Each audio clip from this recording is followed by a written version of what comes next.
Hello everyone, welcome to another WordPress tutorial. In an earlier lesson, we learned how to use page.php to control the output of our WordPress pages. Well, in this lesson, we're going to take things one step further. So what if we want to use different layouts for different pages? Now, most of the time, all of your pages will look fairly similar, and the only thing that will be different is the actual content in the main body part of the page. But there will be times when you do want to use different layouts or different output schemes or different HTML. So in this video, we're going to learn how to use conditional logic and page templates to do just that. So let's get started. Let's give ourselves a hypothetical task. Let's say that when we're on the portfolio page, we want a bit of custom text to display after this tagline. So right about here. And we don't want that text to display on any other pages, only on the portfolio page. Now, perhaps this isn't the most intelligent design choice, or maybe this doesn't make sense in a real-world scenario, but I think it'll be a good proof of concept. So the idea is that we already have a header file that is used on all pages. So how can we make a change in this one header PHP file that only shows on one actual page? We're going to use something called conditional logic. The code will look like this. We'll drop into PHP, and we're going to use an if statement. So we're saying if a condition is met, then we want to do something. So now, anything we place between this line and this line will run only if a condition is met. So here, in between these brackets, is where we define what condition we're checking for. So we'll say if we're currently on a certain page. Now, how can we signify the portfolio page with code? It's quite simple. If we're viewing the portfolio page, we can see that in the URL bar, it ends with ID equals 14. So it's really as simple as adding a 14, and then this is page function will take care of the rest. So now any code we include here, not necessarily code, just text. So we can say, thank you for viewing our work.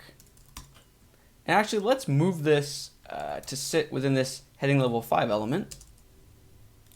And if we refresh, we can see that this extra bit of text displays, but if we're on any other page, it doesn't. A quick note, if your particular WordPress website does not show page ID at the end of URLs, that's okay. In fact, it's desirable. So let me show you an alternative way to figure out the ID. Simply go into your WordPress dashboard, click on Pages, click on whatever page you're looking for or trying to figure out the ID of, and then once you click on it, then in the admin, the URL will say post equals and a number.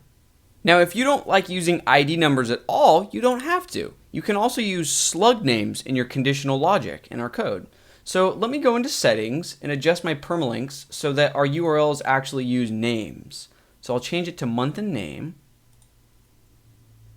So now if we go back to our website and we click on portfolio again, you can see that the URL does not have a page ID. It's simply portfolio. So that means portfolio is the slug name for this page. So an alternative way of adjusting or using our conditional logic would be to get rid of the 14, the ID, include quotes, and say portfolio. So if we refresh, we can see that the exact same behavior is still in place. Now, I'll be the first to admit that this exact example isn't very exciting or terribly useful to include extra text in the header, but it's a proof of concept. The point is that you now have conditional logic in your toolbox. Now, anywhere in any of your theme files, you can use conditional logic to display different menus or different content or different anything on any page. So that closes the first chapter for this lesson, conditional logic. Now, let's move on to something different. What if we actually wanted a different template file to power this portfolio page? So currently page.php, this is powering all pages. But what if we had changes that we only wanted to show on this page and they weren't subtle enough to just use conditional logic? What if we actually wanted an entirely different template? Well, WordPress makes that incredibly easy to do.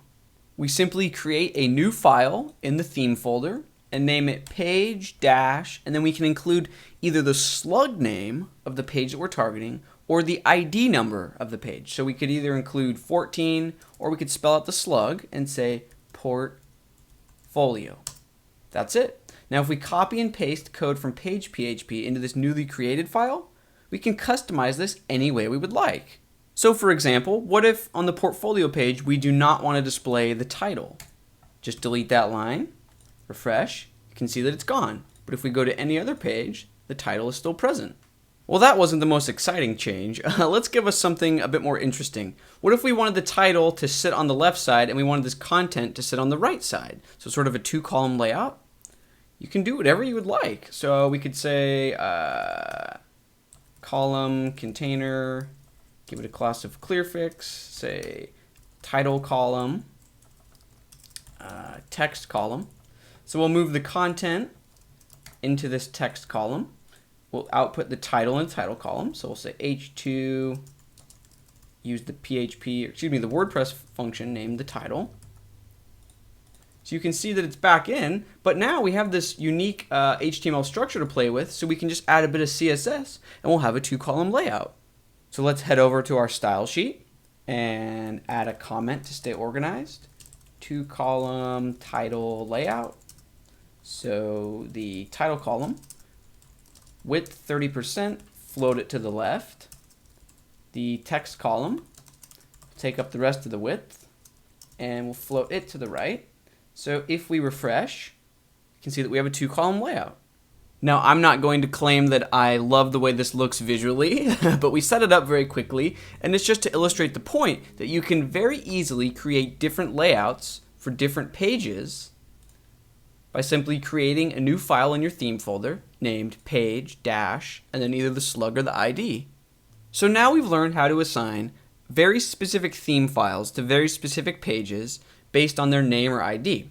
However, what if we wanted to create a template that could be used by multiple pages? So for example, you can see we have links down here in the footer, frequently asked questions, terms and conditions, privacy policy.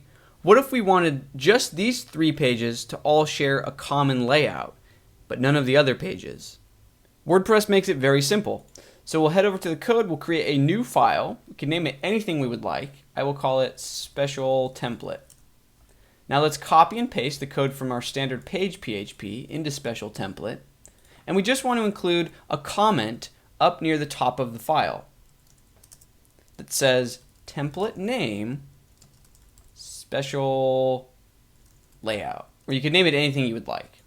And then close the comment.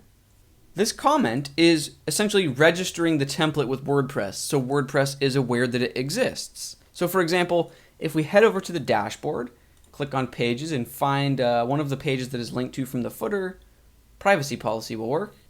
We can see that in the bottom right corner, under page attributes, there's a template field, and we can click it and select special layout, the file we just created. Now obviously, if we click update and refresh, nothing will change, because remember, we literally just copied and pasted the code from page, standard page.php. So let's go ahead and make some quick customizations. Let's imagine that we want some sort of info box or disclaimer to sit right about here, over on the right side. So in our code, we'll go between the header and the content, create a new section, info box. Let's create a heading level 4 that says disclaimer title. And then just include a bit of dummy text. Okay, so now let's add some corresponding CSS so that this markup will sit right about here. Oops, create a new comment, info box, styles. Okay. So let's add the code. We'll give it a width of about 30%. Float it to the right, obviously. Let's give it a bit of margin so it doesn't sit right up against the regular text. Okay. Let's also give it a bit of padding. And then a really light background color. Let's also go ahead and adjust some of the text that sits inside the info box. So remember, we created a heading level 4. I don't really want there to be too much space below the header.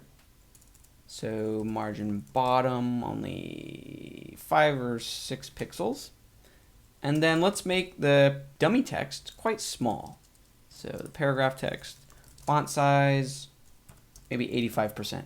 So if we refresh, you can see that there's now this nice little info box. And if we wanted this info box to also display on the terms and conditions and frequently asked questions pages, all we would need to do is head over to the dashboard, find those two pages, and adjust the template. So frequently asked questions, template, special layout. Then we can do the same thing for terms and conditions.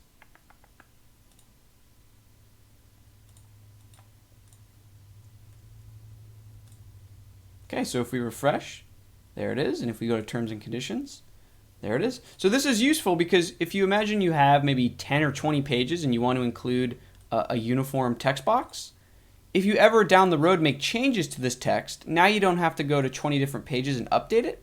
It's just in this one easy to update template file. So you can just change it in one spot. And that brings this third and final chapter of the lesson to a close. Let's review what we learned today. Number one, we can use conditional logic, an if statement, and then if that condition is met, so if we're on a certain page, we can include unique code. Number two, we learned how to create new theme files that match the slug name or the ID number of a page. And WordPress will automatically make the connection to only use it for that page. And number three, we learned how to create actual page templates that can be chosen from the WordPress admin screen. So we learned 3 different ways to send unique code to different pages. So that brings this particular lesson to a close. Thank you very much for watching. I hope you feel like you learned something. And stay tuned for more WordPress tutorials. Thanks. Bye.